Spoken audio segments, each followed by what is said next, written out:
I must say I liked how Jenifa approached the accusations from the villagers about her mom. She was very tactical about it. Hey guys, welcome back to Sahara Movies. I'm Lydia again and I'm your host for today. So today we are taking a look at Jenifa on lockdown. Like this the part 2 of the palliatives, the sharing of food stuff and all that. If you are new to this channel, don't forget to subscribe for more videos and more updates. In this episode, we saw that not only in this episode, Jenifa has been receiving calls, random calls from her villagers that her mom hasn't been sharing the food well. Like she's been selective about her choices. But it's not supposed to be so, because Jenifa gave the foods to be given out to everyone, but she actually chooses, if you're my friend I give you, if you're not my friend I don't give you. So people became concerned about it. Obviously that's not the right way to do things, especially if you are not the one producing it yourself. If it's not your own money, if it's not your own resources and all that, you should try to give it all if that is the instructions you are given. So I was wondering why won't Jenifa call her mom and find out? She was being reluctant. I didn't understand. Because she received first call, second call, third call, no call. Like she wasn't calling her mom until finally she decided to call her mom. And I later understood that decision. It tells us that we shouldn't make random decisions based on a few things we call evidence, or based on a few evidence. We should wait, take our time, rethink, analyze before we take a step. Jenifa received several calls, honestly, accusations. I think she was even overwhelmed, but she still took her time. And when she called her mom, she wasn't angry. She just gave a general talk. Mom, how have you been sharing the foods and all that? I really liked how she approached the issue. And even after she called her mom, the next day she put a surprise at her mom's place. And I really like how Jenifa address the issue. And I think we should learn something from it. We shouldn't be quick to judge. We should make sure we analyze things before we draw our conclusions. On our second one, I'll be talking about Timini and his girlfriend. It tells us about being honest in a relationship, especially. So Timini has trust issues. Timini has insecurities. Timini is head over heels, like he's so much in love. But is that a reason to have insecurities? Is that a reason to have trust issues? No, that's not a reason.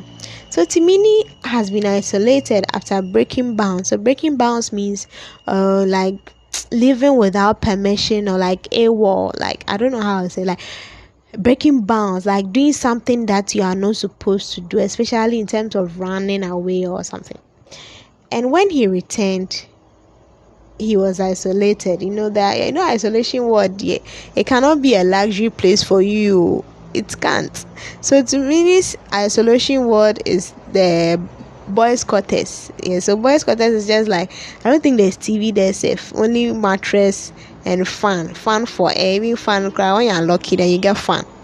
So Timini finds this embarrassing. So he wouldn't want to tell his girlfriend. When your girlfriend is a bit far from you, it's just cool to have video calls so that you can feel the intimacy or something. But Timini said, my phone is destroyed. I have an issue with my phone, so I cannot video call you. How long can you tell this? How long can the lie sustain you? That's my question. Before you lie, ask yourself, how long can this lie sustain me? If it can sustain you for the rest of your life, you can lie. But if you know it can embarrass you in a few days or few hours or few months time, please, there's no point in telling lies, honestly. Because Timini was telling lies because he felt he'll be leaving the isolation place very soon, and then he can now video call his girlfriend. But not knowing to, his girlfriend was also thinking, if my boyfriend is having issue with his phone, let me call Jenifa instead, because Jenifa is using iPhone 12 Pro. So definitely, I think I can do the video call and all that. Not knowing or later to find out that Timini was telling lies. Though it was funny, but it would have been a bit serious. Honestly, someone would have taken this serious because you lied to me, and lie to someone means you are playing with their intelligence. And I feel that Timini didn't do well there, even though it's a bit funny. I think he needs to be honest next time. If it was the lady who had told her that who had told him that she wouldn't be able to video call, like he'll just be thinking and thinking and thinking, like so many things. But the lady, she has a very I'll say a very neutral mind. She's positive, she no negative thinking. So she actually called Jenifa to ask her for that favor. I'll be talking about the people who make their laws and then break their laws, and none of them is held accountable. So, Governor, first of all, you've hidden the foodstuffs that have been given to you to give to the people in your community. That's one. Secondly, the laws you've made that there's lockdown and all that, you are breaking the laws. That's two. Thirdly, you have a wife and you are cheating on your wife. Like one human being, you have just messed up everything. You are not being honest in any area, your family or your relationship, your job, and your personality as a whole. You are not being honest with yourself. And this really is something that happens in our daily lives. Even in my country during COVID, when there were several bans like social gatherings and all that, there were people breaking the rules. And sometimes there are people who made the laws themselves. Yes, so the legislative body will make a law that people who gather at a place should be at most 25, but then they'll organize parties for themselves, taking about 100 persons. Isn't it the same as breaking the law? Like, but you, an ordinary person, you go do the same thing, and the next day you see military in front of you. So I really like how Jenifa is doing the story. She's really diversifying every aspect. What really happened during COVID? She's really pressing on every issue, relationships, medical sector. Okay, she hasn't brought in school. Let's see if she'll bring in school during online classes and all that. I want to see how she'll be able to merge school into this. I don't know if she will do that, but I'll be very happy if she involves schooling into it, like during online classes and the Como, like the whole issues about online classes. I pray she brings it. So I really like this series. I hope it is extended like the way Jennifer's diary has been extended. Like I mean, I hope it will be lengthy like the way Jennifer's diary is lengthy. I learned great things from this movie. I really, really did. I really enjoyed this movie. On this part too, that these sisters, one is greedy, the other is okay. The greedy one realized that no, COVID is COVID. Yes, people have lost their jobs, but it doesn't mean I should also lose my job. That is a good way to think. Yes, during COVID, people became very industrious. People became very innovative. But how industrious is your industrious? Are you being industrious negatively or you are being industrious positively? So we should ask ourselves this. During COVID, everybody is doing his own business and all that and all that. You also decide to do yours, but you know what you are doing is illegal. Just like this lady, I've forgotten her name. She goes to get things that are not for sale and sells them. You are being industrious, but in a negative way. You are being industrious, but you are trying to be cunning. You are being industrious, but you are being selfish as well. I'm telling you, when you try to make money through these means, through dubious means, you wouldn't really know what you do with the money. The money will just disappear from you just like that. It's a fact of life. So when you make money through dubious means, maybe for a moment you rise so high, but then you just come back and fall so quickly. That's a fact of life that you shouldn't try to outsmart. So this lady finally her sister has found out. And you know, sometimes when you do something wrong and initially you be hiding it, but later when you're caught, you be like, I don't care. Why? What can you do? It's my own money. I'm the one doing this. You're not the one. Like, you try to be defensive and you try to be abusively defensive, and that's what she's doing now. What you are doing is wrong. You are being industrious, but in a negative when you are being questioned, and then you are being defensive, and like you don't really care. But anyway, everything that has a beginning has an end. So let's hope to see how this series ends. Let's hope to see how the dubious lifestyle of people will end. Now, going to the healthcare aspect. In the healthcare too, I remember there was a journalist who did an investigative video or something on it. His name is Anas. I remember Anas. So the video that came out during COVID, that it was about the quack doctors, just like this one. Like, this film is a true story. Like, this Jenifa on Lockdown is a true story, just like Jenifa on Lockdown. Quack doctors. This one, you are not seeing quack doctors. So wicked doctors.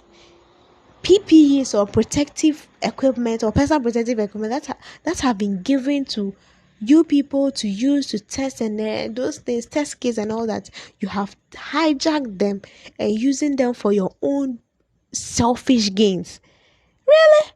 Like, it was really happening in this country. I'm very serious, because there was a documentary on it, how, like, secretly recorded, how people are doing their own PPEs. They stole them. Like, I don't really remember the story, but it was something like that. That's why I like Jenifa on Lockdown. It's very relatable. It's very reasonable. It's very realistic, and I must congratulate Jenifa for this. I like how she does everything by herself. She has really done a good job. So the health sectors, this is like Jenifa just putting light on it for us to see it's better. But we have seen it's better. Now I'm going to my final and my best person is Adaku. Oh, my dear Adaku.